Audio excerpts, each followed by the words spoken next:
بسم اللہ الرحمن الرحیم۔ السلام علیکم ناظرین۔ آج کا ایک اسلامی واقعہ ہے حضرت سلیمان علیہ السلام اور دو عورتوں کا مقدمہ۔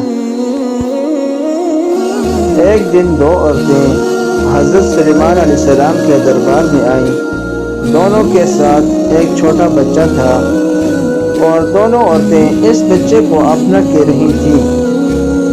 ہر ایک کا دعویٰ تھا کہ یہ بچہ اس کا ہے اور دوسری عورت جھوٹ بول رہی ہے۔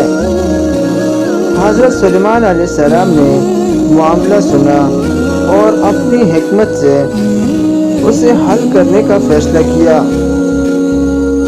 آپ نے حکم دیا کہ بچے کو دو حصوں میں تقسیم کر دیا جائے اور دونوں عورتوں کو آدھا آدھا دیا جائے۔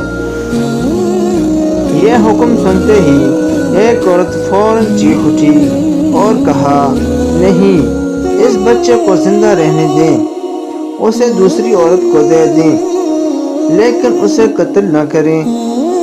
جبکہ دوسری عورت خاموش رہی اور کہا، ٹھیک ہے، بچے کو تقسیم کر دیا جائے۔ حضرت سلیمان علیہ السلام نے فوراً فیصلہ کر لیا کہ جو عورت بچے کی جان بچانے پر تیار تھی وہی اس کی اصل ماں ہے۔ آپ نے بچہ اس کے حوالے کر دیا اور دوسری عورت کو جھوٹ بولنے پر سزا دی۔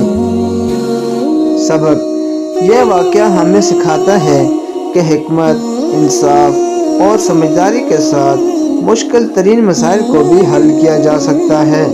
حضرت سلیمان علیہ السلام کی یہ دانائی اور انصاف آج بھی دنیا کے لیے ایک اہم مثال ہے۔